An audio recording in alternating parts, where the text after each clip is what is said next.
Hey, True Believers, Chris Mack coming at you today with Gotham City Sirens, Issue 2.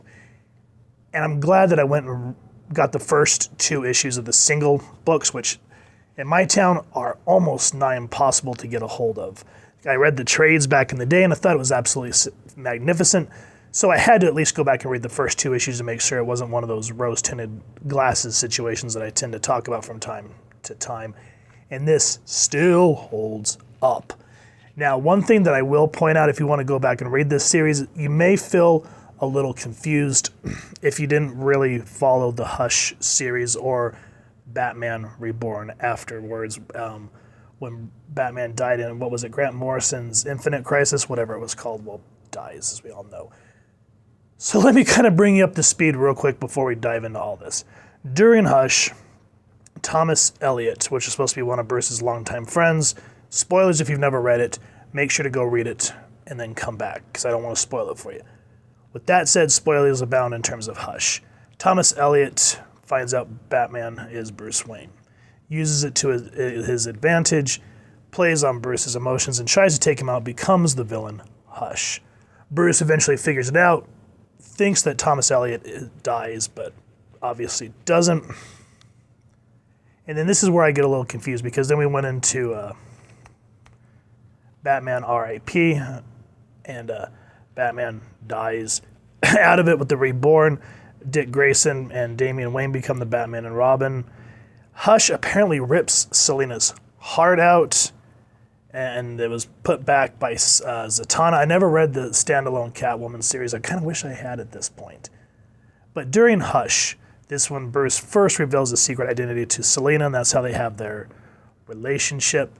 And at the end of the first issue, I didn't cover, but Ivy and Harley try to coax who is Batman out of Selina. So we open up with Selina visiting Talia al Ghul.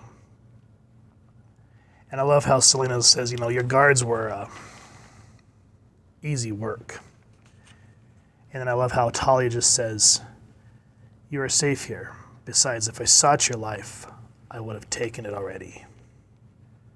You weren't all that quiet. And I love how Talia is always, when she wants to be, she can be just as vicious as her father. Now, with that said, if you haven't read any of the series, it does go into the Battle of the Cowl. Thomas Elliot taking the look of Bruce, which is how she got her heart ripped out. And we'll talk about that here in a minute, because this is where I get a little confused. Maybe you guys can help me out. And then apparently she had a daughter named Helena that she gave up. That was another thing. I'm like, really? So, Talia opens up all of these wounds. And that's where we go into this gorgeous splash page of her screaming, stop, because Ivy's plants are trying to bring everything she knows to the surface. Now, before we dive into the girls' talk, let's talk about who made this. This is brought to you by Paul Dini, writer, Golia March, artist, Jose Villarrubia doing colors, Steve Wan's letters, and there's everyone else working on the book. And then I can't remember who created these 2 characters, but Harley was, in essence, created by Paul Dini and Bruce Timm. Damn, Goliam's artwork, along with the colorist and the ink team, just look at that. Great stuff. Now, I love how Ivy, back in the day, she was always very, what do you call it? I don't even want to say stoic, but she was just very chill, I guess, for a lack of a better word. Because as Selina's saying stop, she is very casually, Selina, dearest, you truly can imagine how terribly Harley and I feel about this. And then, of course, Harley, especially after you invited us to share your sweet digs. But they need to know who Batman is.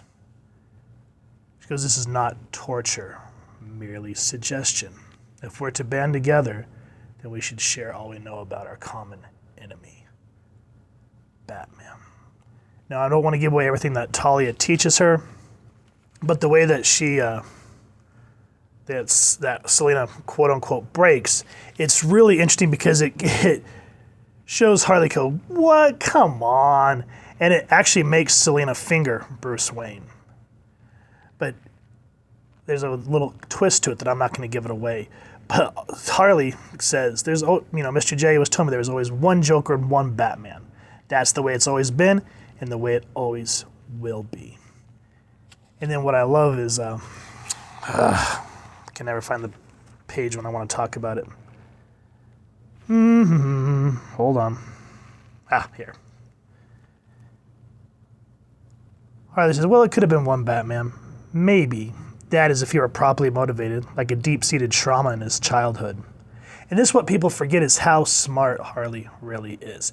Her blind spot being her love for Joker and how she always trips over herself in that regard and letting her villainous show. But she fingers it right there and she lets it go. Of course, comics, but it's really interesting in how the conversation goes. Now, I love, after all this intensity, Harley's like, I'm bored. And when I'm bored, I shop. Back soon. Bye, y'all. And see, she was quirky. And like I said in the issue 1 review, she always reminded me more of Bubbles from the Powerpuff Girls and not Deadpool as she's portrayed now. We're like, oh my God, chimichangas and unicorns and rainbows. Oh my God, MySpace. No. She was random, but she was sweet. Like here, she's on parole, going down the road, and she goes, lovely morning, lovely me, then everything is right with the world. And everyone knows who she is, and they're terrified. And even these thugs are afraid to touch her. And as they decide, instead of going after her, because a guy gives a warning about what the Joker will do, someone lays hands on their girl, we see Bruce Wayne. Now, this is what I was talking about when we go back to Thomas Elliot and Hush. There was a reason that he took Bruce Wayne's face, and I cannot remember, because he's making all these public appearances, and I can't remember if that's how the Bat family set it to keep appearances of Bruce, or if Thomas Elliot was just doing it to do it despite them. I can't remember where that reading is. Let me know down in the comments, because that's where I get a little confused.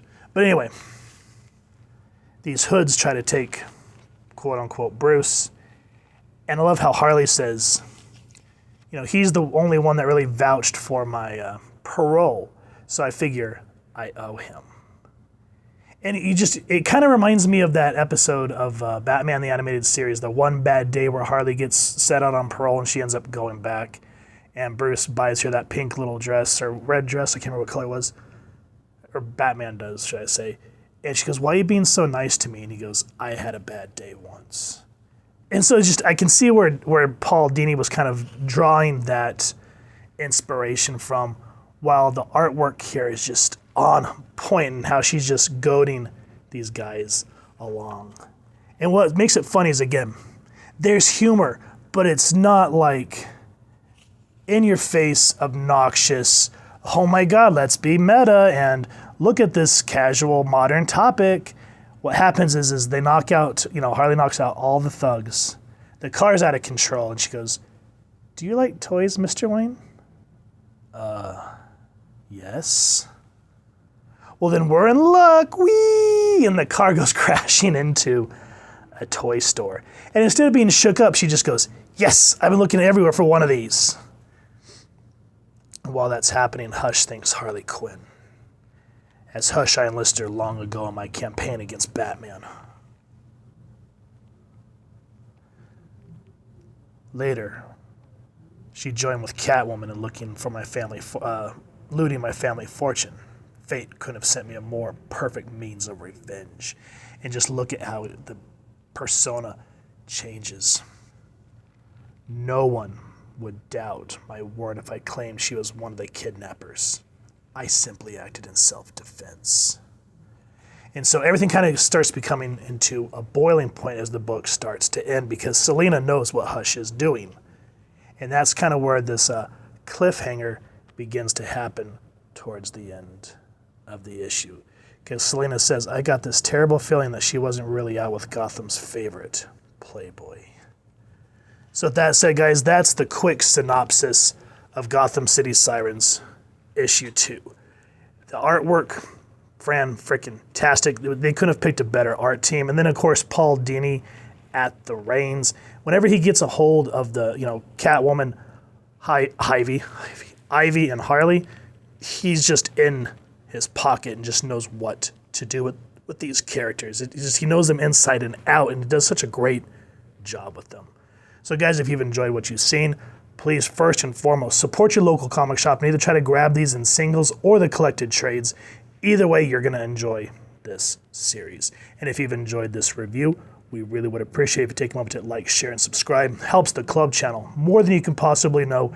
And if you wouldn't mind hitting that fancy little Sirens bell next to subscribe, that way as we continue to upload content, you guys will get notified. You can come to the channel, and we love talking with you and hearing your thoughts and feedback down in the comments below or our social media pages, which I'll make sure to leave the links down in the description. So with all that said, thank you so much for stopping by. Hope you all continue to have an absolutely amazing day reading, and happy hunting, true believers.